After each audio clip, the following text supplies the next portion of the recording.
नमस्कार मंडळी, श्री स्वामी समर्थ।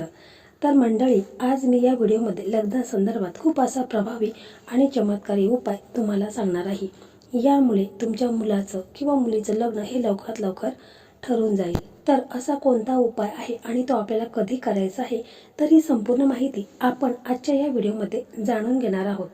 त्यापूर्वी चॅनलवरती तुम्ही नवीन असाल तर चॅनलला सबस्क्राईब करा, कारण की लग्नासंदर्भात भरपूर व्हिडिओ आपल्या चॅनलवरती अपलोड झालेले आहेत।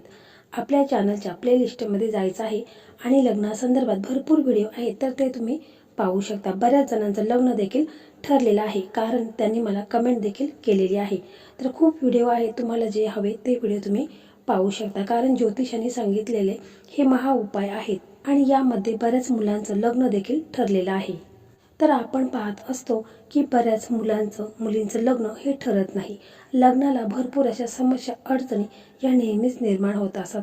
मुले चांगली दिसायला आहेत, मुलगी चांगली दिसायला आहे, तरी देखील त्यांचं लग्न ठरत नाही। ते चांगले जॉब करत आहेत, परंतु लग्न ठरत नाही।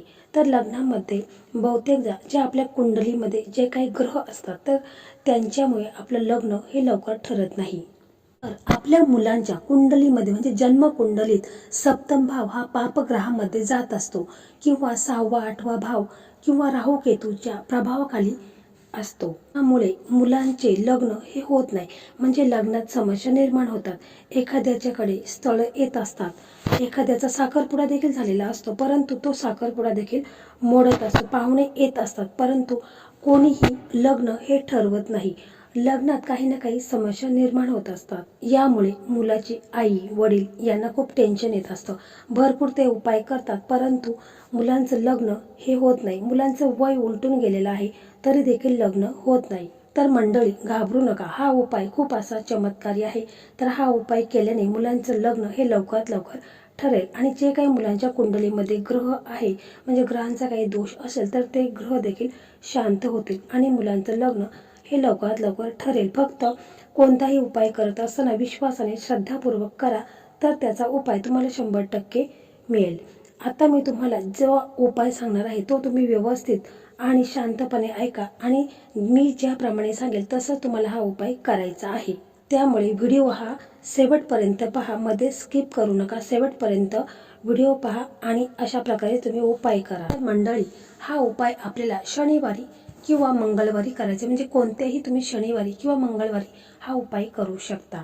हा उपाय तुम्ही मंगळवारी आणि शनिवारी सकाळपासून संध्याकाळपर्यंत कधीही करू शकता, म्हणजे तुम्हाला वेळ असेल त्यानुसार तुम्ही सकाळी करू शकता किंवा संध्याकाळी करू शकता। तसेच हा उपाय मुलं स्वतः करत असेल तर ठीक आहे, परंतु आजकाल मुलांना इतका वेळ नसतो आणि मुलांचा विश्वास देखील नसतो, तर हा उपाय आईने केला तरी देखील चालेल। समजा हा उपाय तुम्ही संध्याकाळी करणार असाल, तर संध्याकाळी देखील तुम्हाला स्वच्छ आंघोळ वगैरे करायची आहे। आपल्या देवघरासमोर एक शुद्ध तुपाचा दिवा लावायचा आहे, एक आसन टाकायचं आहे आणि तिथे आपल्याला बसायचं आहे।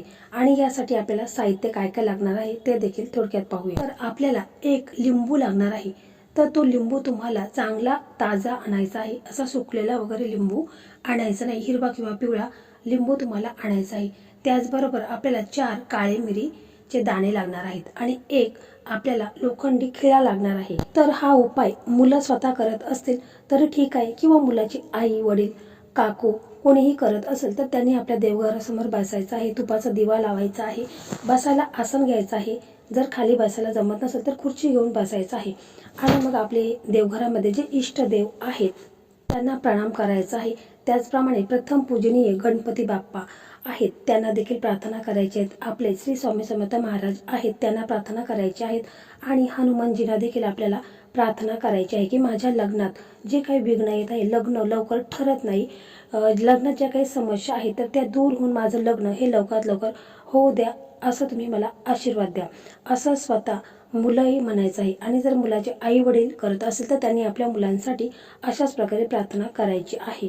त्याच्यानंतर तो लिंबू आहे तर तो आपण आपल्या हातामध्ये घ्यायचा आहे, आणि जो आपण खिळा घेतलेला आहे तर तो खिळा आपण त्या लिंबाला 4 ठिकाणी त्याला होल पाडायचा आहे, म्हणजे जवळजवळ 4 ठिकाणीच लिंबाला होल पाडायचा आहे आणि मग तो खिळा काढून ठेवायचा आहे। आणि मग जे 4 मिऱ्याचे दाणे आहेत तर ते प्रथम एक दाणा आपण आपल्या उजव्या हातामध्ये घ्यायचा आहे आणि असं बोलायचं आहे की माझ्या मुलांच्या कुंडलीमध्ये जो काही ग्रह दोष आहे तर तो दूर होऊ द्या। आणि मग तो मिऱ्याचा दाणा तुम्ही लिंबामध्ये ज्या होल पाडलेला आहे त्याच्यामध्ये ठेवायचा आहे।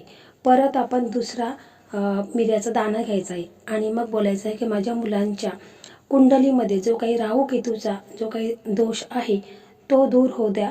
आणि मग काय करायचं आहे की तो दुसरा मिऱ्याचा दाणा त्या लिंबाच्या दुसऱ्या होलमध्ये घालायचा आहे आणि मग तिसरा मिऱ्याचा दाणा आपल्या उजव्या हातामध्ये घ्यायचा आहे आणि मुलांच्या जो काही पितृदोष आहे, नजर दोष आहे तो दूर होऊ द्या आणि मुलांचं लग्न लवकर होऊ द्या। अशा प्रकारे तो मिऱ्याचा दाणा तिसऱ्या होलमध्ये घालायचा आहे आणि मग चौथा मिऱ्याचा दाणा आपल्या उजव्या हातामध्ये घ्यायचा आहे आणि म्हणायचं आहे की माझ्या मुलांच्या लग्नात जे काय अडचणी, संकटे, समस्या येत आहेत तर त्या दूर होऊ द्या।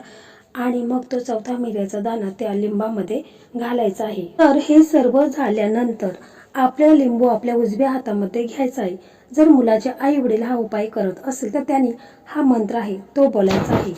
मंत्र असा म्हणा, ओम सृष्टीकर्ता मम पुत्र विवाह कुरु कुरु स्वाहा। हा मंत्र तुम्हाला 108 वेळा म्हणायचा आहे। मुलाचे आई वडील करीत असेल तर त्यांनी अशा प्रकारे बोलायचं आहे। आपल्या मुलासाठी हा मंत्र बोलायचा आहे। त्यानंतर आई वडील आपल्या मुलीसाठी जर हा उपाय करत असेल तर त्यांनी अशा प्रकारे मंत्र बोलायचा आहे। ओम सृष्टीकर्ता मम पुत्री विवाह कुरु कुरु स्वाहा असं आई वडिलांनी आपल्या मुलीसाठी बोलायचं आहे। आणि हा मंत्र बोलून झाल्यानंतर हळूच लिंबावरती फुंकर मारायची आहे।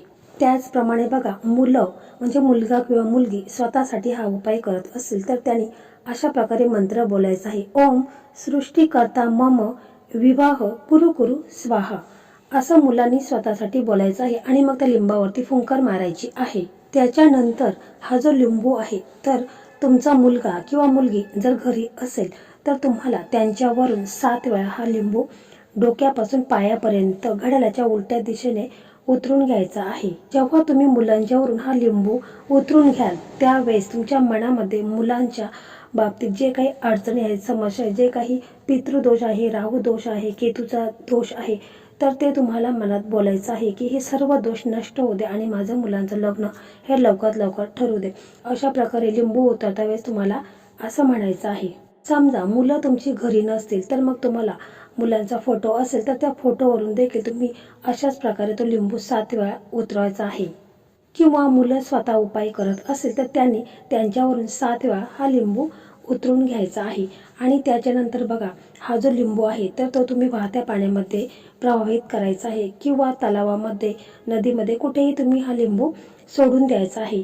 किंवा जर एखादं झाड असेल तर त्या झाडाच्या खाली खड्डा खणायचा आहे आणि तिथे हा लिंबू तुम्ही पुरून ठेवायचा आहे। किंवा पिंपळाचं झाड जर असेल तर तिथे नेऊन टाकलं तरी देखील चालेल। यापैकी कोणताही उपाय तुम्ही करू शकता।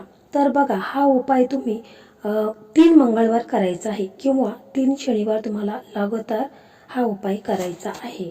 पहिल्या मंगळवारपासून किंवा पहिल्या शनिवारपासून तुम्हाला याचा असर दिसायला लागेल, म्हणजे तुमच्या मुलांना स्थळ यायला सुरुवात होईल। घरात आनंदाची बातमी नक्कीच ऐकायला येईल। आणि जेव्हा तुम्ही 3 मंगळवार किंवा 3 शनिवार हा उपाय कराल त्यावेळेस मुलांचं लग्न हे ठरलेलं असेल। फक्त हा उपाय करत असताना व्हिडिओ पूर्ण पहा, म्हणजे मुलांच्यासाठी कोणता मंत्र आहे, मुलींसाठी कोणता मंत्र आहे, तर हे मंत्र तुम्ही व्यवस्थित पाहायचं आहे आणि तसंच बोलायचं आहे। अशा प्रकारे एकदम साधा आणि सोपा हा उपाय आहे। तर हा उपाय तुम्ही आवर्जून करा। कोणत्याही मंगळवारी किंवा शनिवारी तुम्ही करा, त्याचा तुम्हाला 100% लाभ होणार आहे। तर मंडळी, अशा प्रकारे आजचा हा व्हिडिओ होता। हा व्हिडिओ तुम्हाला कसा वाटला कमेंटमध्ये सांगा आणि इतर मुला मुलींना देखील शेअर करा, कारण त्यांचंही लग्न हे लवकरात लवकर ठरेल।